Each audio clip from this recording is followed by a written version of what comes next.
Test 1. You will hear a number of different recordings, and you will have to answer questions on what you hear. There will be time for you to read the instructions and questions, and you will have a chance to check your work. All the recordings will be played once only. The test is in 4 sections. At the end of the test, you will be given 10 minutes to transfer your answers to an answer sheet. Now turn to Section 1. Section 1. You will hear a conversation between a clerk from a moving company and a woman who wants to relocate to the United States. First, you have some time to look at questions 1 to 6.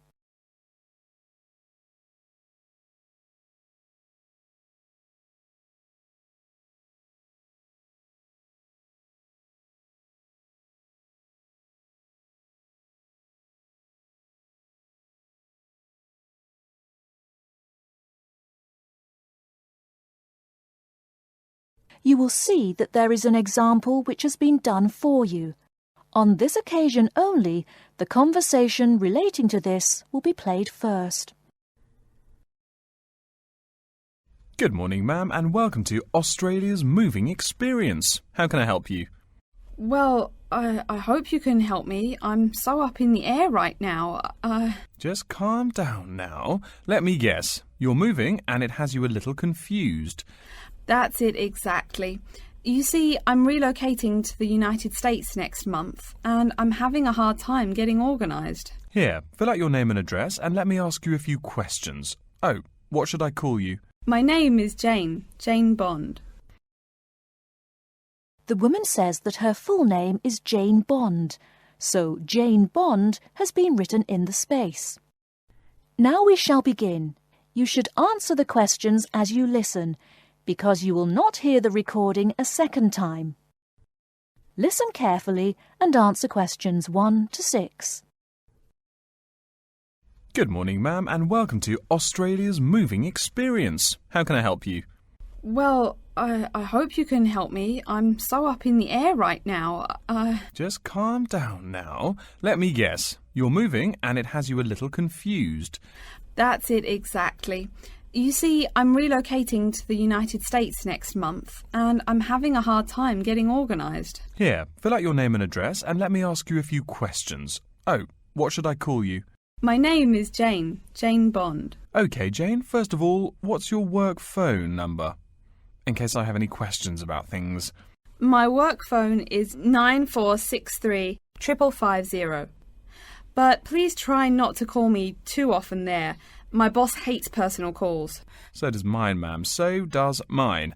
And what address should we ship your things to? My new company is letting me stay temporarily at 509 Clark House. That's Clark. 1137 University Drive in Seattle. Seattle? Beautiful city, I hear. Mountains right beside the ocean almost. Cooler than Australia too. OK, and when should we come pack your things? I guess that would be on Monday, March 11th. Do you want any help with an after-packing clean-up? We do that for a small additional charge. Yes, that would be helpful. I promised the landlord I'd give her the keys back by 5 p.m. on Thursday the 14th. Great. We'll just schedule the clean-up for that day. That way, the place will smell clean and there'll be no dust. Well, you do think of everything. Oh, how much is this going to cost? Here is a list of our basic prices. Oh dear, this seems rather expensive. Yes, ma'am, but you're paying for the best. We're careful and we're fast. Like we say, the only thing we break are speed records getting you moved. Well, maybe that's so. Oh, I nearly forgot to tell you. I don't want my furniture shipped with me. I won't be looking for an apartment till after I arrive in America. Would it be possible to put my furniture in storage here for a month, then have it sent along later? Of course, we do that all the time. A couple of other things. Here at A Moving Experience, we try to pack your things logically. We don't just throw stuff in boxes. Before you hear the rest of the conversation, you have some time to look at questions 7 to 10.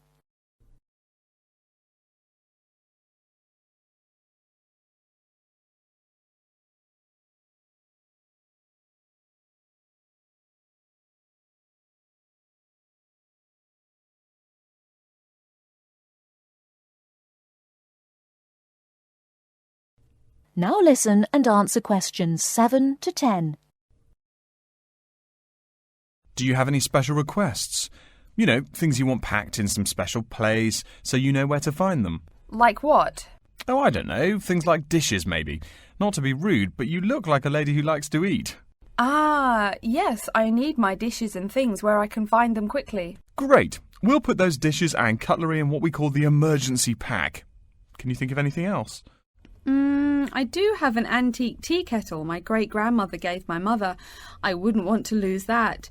So I guess you'd better put that in storage with the furniture.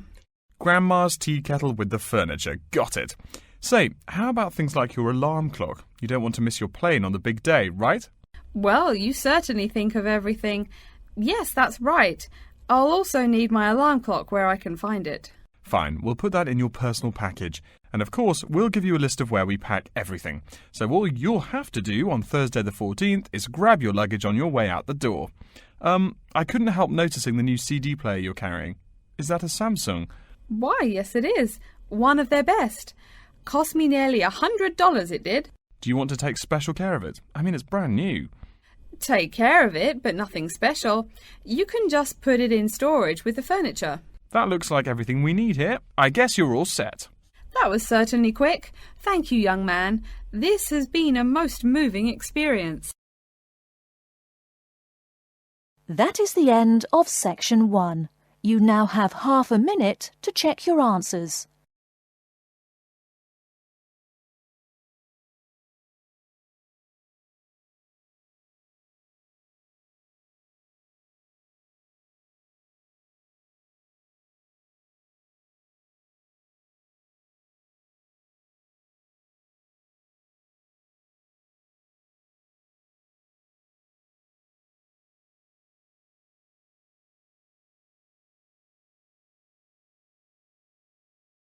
Now turn to Section 2.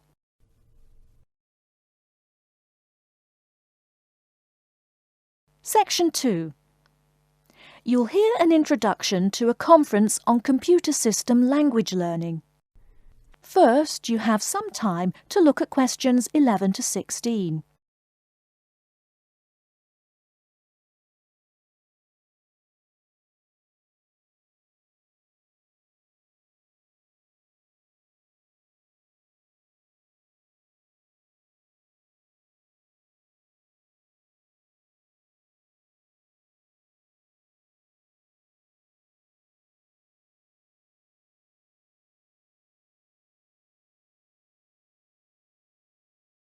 Now, listen carefully and answer questions 11 to 16. Good morning, everyone, and welcome to the second annual Wallabaloo Conference on Mastering Computer Languages. I hope you all had a good trip. Before we get underway with today's program, let me fill you in as to what's on tap for tomorrow, Sunday, February 19th. At 9 a.m, right here in the main hall, we'll be hearing a lecture from Dr. John Smith about computer as teacher. Professor Smith from the University of Melbourne is a world-class expert in the field of computer-assisted education, and his talk promises to be both stimulating and informative. Immediately afterwards, at 10:30, there will be a presentation of papers by various delegates. That, however, will take place in the garden room on the ground floor. If you don't yet know, the garden room is also called the ballroom and will be gathering at the west end, the slightly raised area called Level 2. Just look for the crowd. If you get lost, there are signs in the foyer. After all that thinking, talking and listening, I expect everyone will be a bit weary. So at 11:15, there will be a break for coffee, cookies and other light refreshments.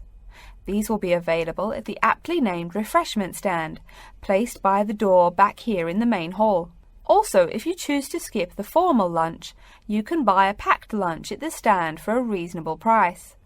I strongly urge you, however, to join us at the formal lunch. That won't be till 1 o'clock sharp, so you have time to stroll about town a bit. We'll be eating at the Seaview restaurant. The restaurant is located right here in the hotel on the top floor. It's a good dozen flights of stairs, so I suggest you take the lift on the ground floor, eh? If you're not fond of fish, there's an all-you-can-eat barbecue available as well. They even offer wallaby meat. After lunch, we'll troop back downstairs to level 2 in the ballroom for the presentation of further papers, which will begin at 2 p.m. Please try to be on time.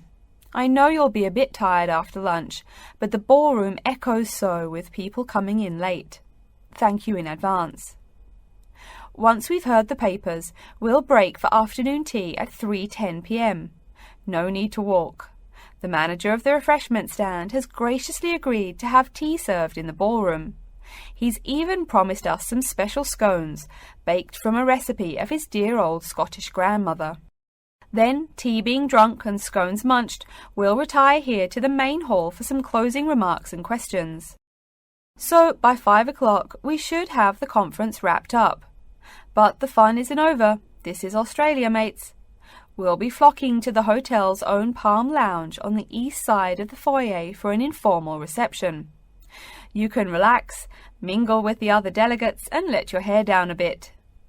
This will run from 5:10 to 6:10, though you're free to stay as long as you like. The lounge manager has informed me that for the duration of the actual reception, you can have all-you-can-drink beer for $20 with purchase of an advance ticket. Before you hear the rest of the talk, you have some time to look at questions 17 to 20.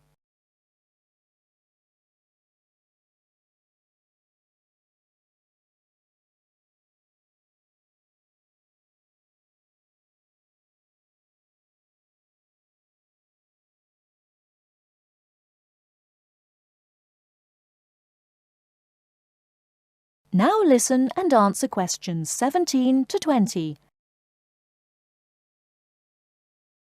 And yes, tickets can be purchased from any conference organiser or at the front desk any time between now and the start of the reception. I suggest you come by tomorrow evening to pick up the tickets, since the conference hall only holds 800 people. That way you can also get your journey planned ahead of time and be sure not to miss this truly memorable conference. If you want cocktails, however, I'm sorry, you'll have to pay for those at the regular price. Oh my goodness! Speaking of paying, I see I forgot to tell you a couple of things. The first is about lunch. The charge for the lunch will be $15 for all you delegates. If you have guests with you, the cost is $25 for the general public and $6.50 for children under the age of 10. That's $15 each, not total for everyone. Another item is about the lunch menu. I very much urge you to try the fish. I mean, look at the restaurant's name, the Sea View. As the name suggests, it is a famous seafood restaurant. The chef is a Basque from Spain, and he really gets quite put out when people ignore his fish specialities for burgers or barbecue. If fish isn't your thing, though, try the steak.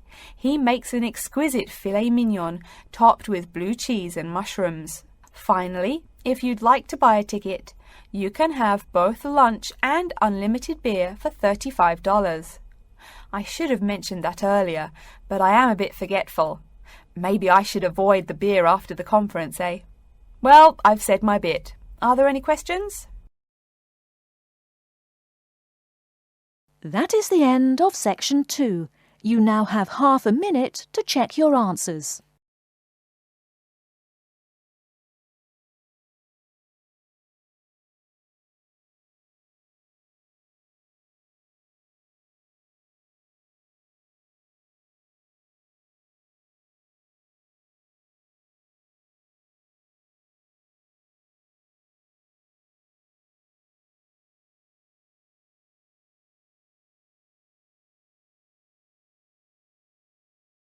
Now turn to section 3.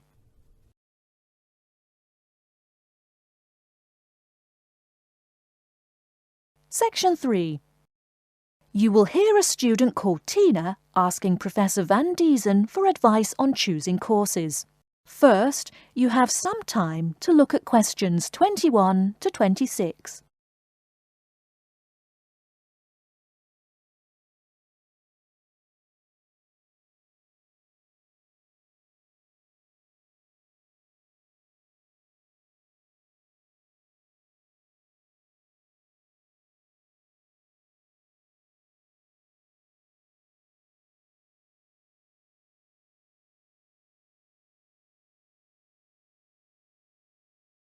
Now listen carefully and answer questions 21 to 26. Hello, are you Professor Van Diesen? Yes, I am. And who might you be? Oh, sorry, my name is Tina. I'm a freshman here. They told me I should ask you for advice in choosing courses. Well, that's part of what I'm here for. Please come in and sit down. Now, what are your questions? I almost don't know. Everything is so confusing. Like, what is a specialized course? Oh, easy. A specialized course is one that is compulsory, meaning it's a requirement for your major, and regular, so you can't place out by taking a proficiency exam. That sounds pretty strict. Then what are all these general courses? I seem to have to take so many. Nothing to be alarmed over. These are courses open to all students and not directly related to your major. The university offers these general courses to choose so that you can become more well-rounded individuals. For example, I see you're a microbiology major, so it might be a good idea to take some literature or history courses so that you can know something besides all science. You mean these courses are like for fun? That might be one way to look at it, but don't tell the literature professor such a thing. Think of a general course as the opposite of a specified course. A specified course is one that pertains directly to your major. So, can I take any microbiology course I want? Let's see. Oh, those courses used to be open to microbiology students only. The good thing is now it's open to students on a flexible schedule, so it's not only for full-time students. So the answer is yes, if you have the instructor's permission. May I ask you why you chose microbiology? Well, I also like plain old biology too. You know, full-size animals. I might even become a veterinarian. Could I take some biology classes? Well, they are open to full-time students only, which I believe is what you are. I don't know how a freshman would get along with microbiology, though. I mean, most of the students presently looking into it are from off-campus. Off-campus? Yes, you know, people who use it in their work at hospitals, laboratories, even a police detective. Why did you choose microbiology, if I may ask? I don't think you quite answered that. Well, eventually I want to be a doctor. At least my dad tells me so. If I may say so, young lady, you seem a little uncertain. Still, I think that might be a good idea for a career. Of course, if you're thinking about being either a doctor or a vet, you should take some medical science classes before you even think of applying to med school. Great! What should I take? There is one small problem. The new medical sciences building is under construction, so there are no experimental facilities available until next year. I'm afraid you'll have to wait, but don't forget to take those courses at the first opportunity. Oh, bummer. Is there any other course you'd recommend for someone like me? Well, since you seem to like animals, have you ever thought about looking into environmental science? No, I never really thought about it before. Is it worthwhile? Quite. In fact, it's the fastest growing subject on this campus. Before you hear the rest of the talk, you have some time to look at questions 27 to 30.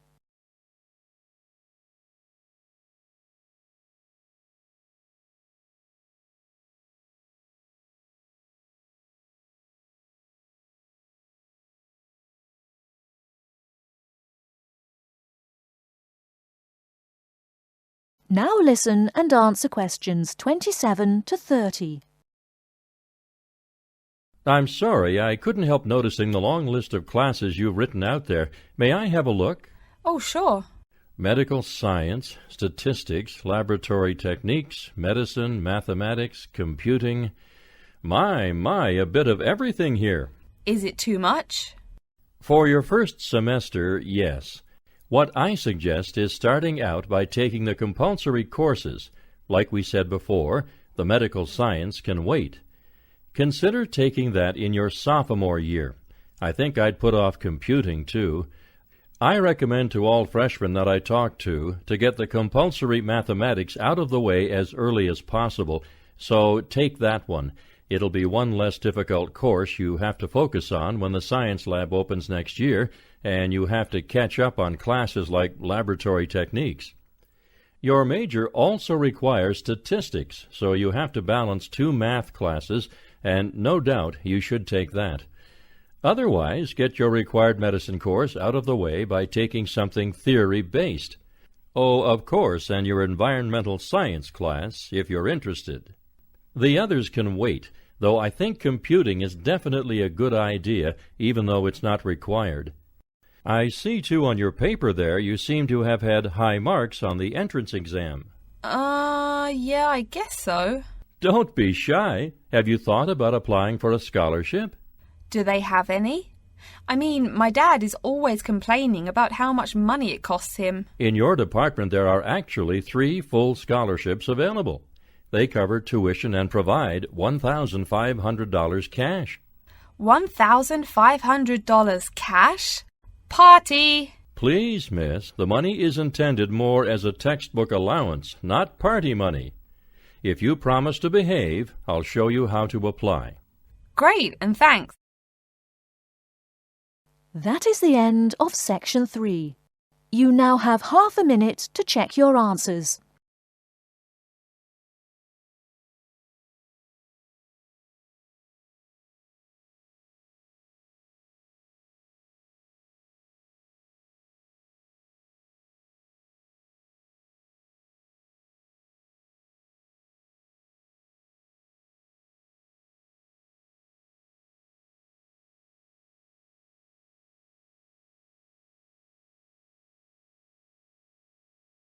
Now turn to Section 4. Section 4. You will hear a lecture about how to choose flooring materials. First, you have some time to look at questions 31 to 40.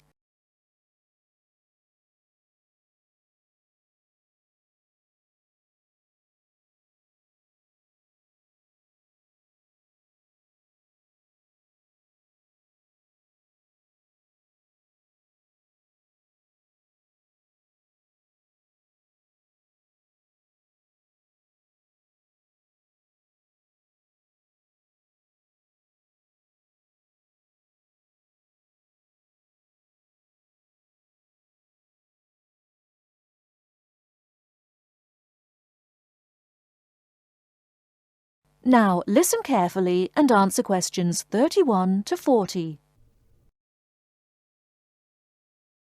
We've been talking about choosing building materials in the last week.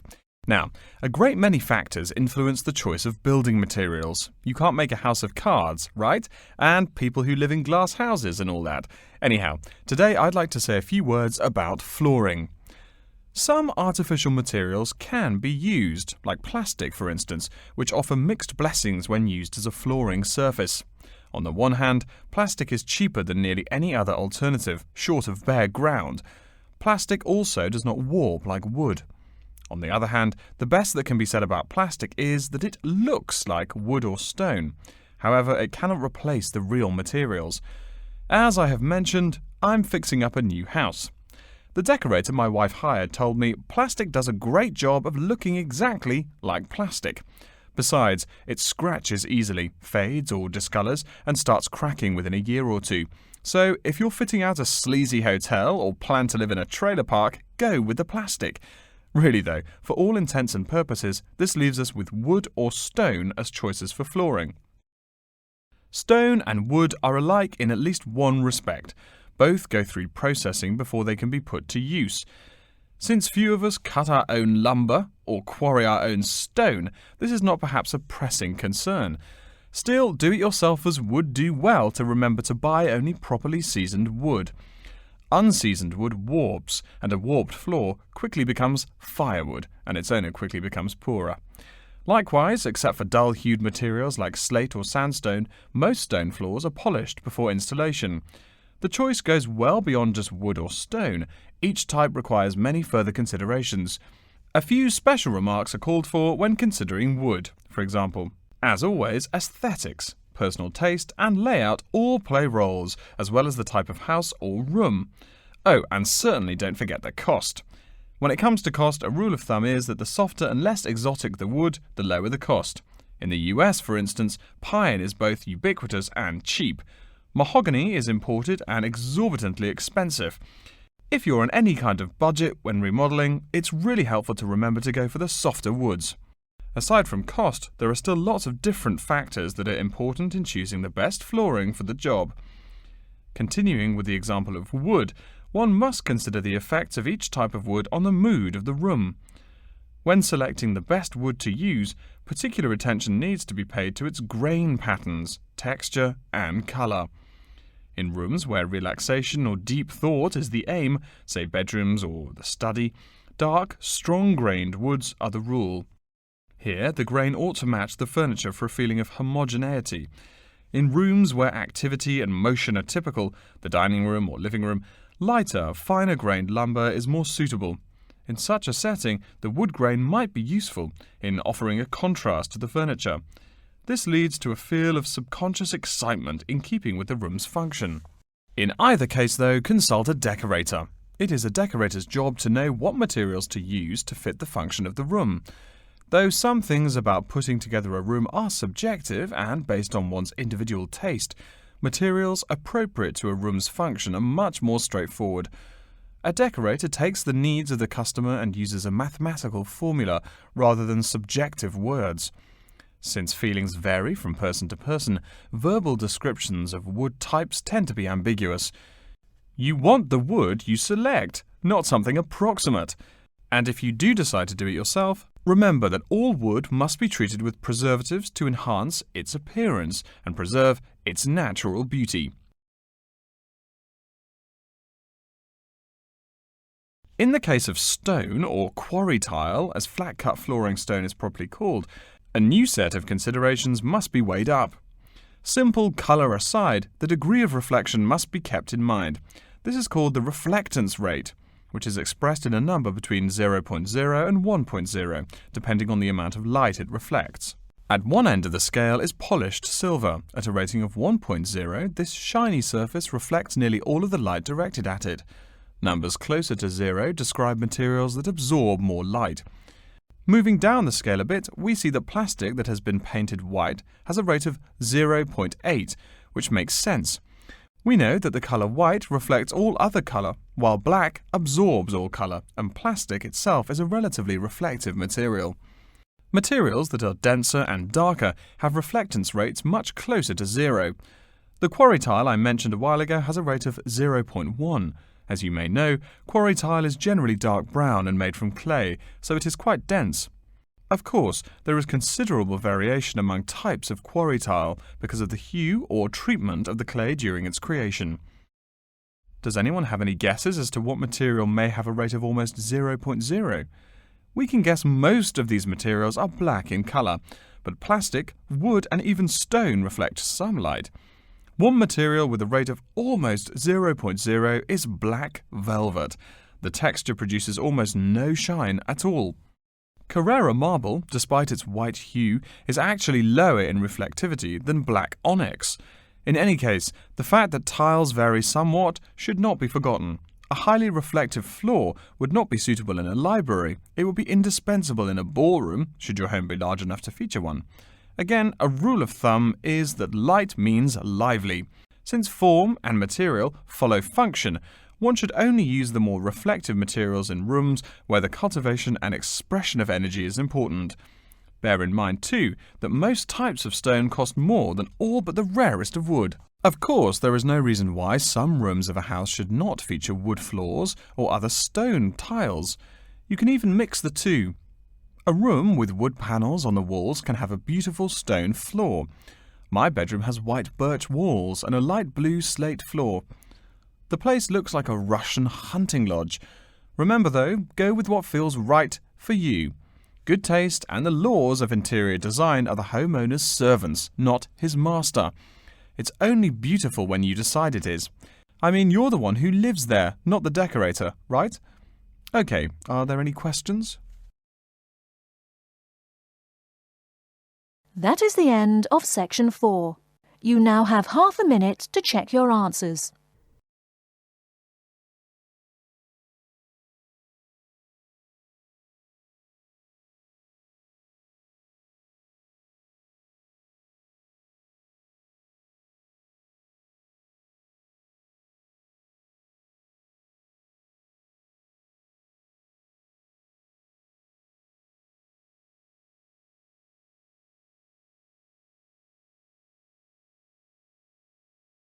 That is the end of the listening test.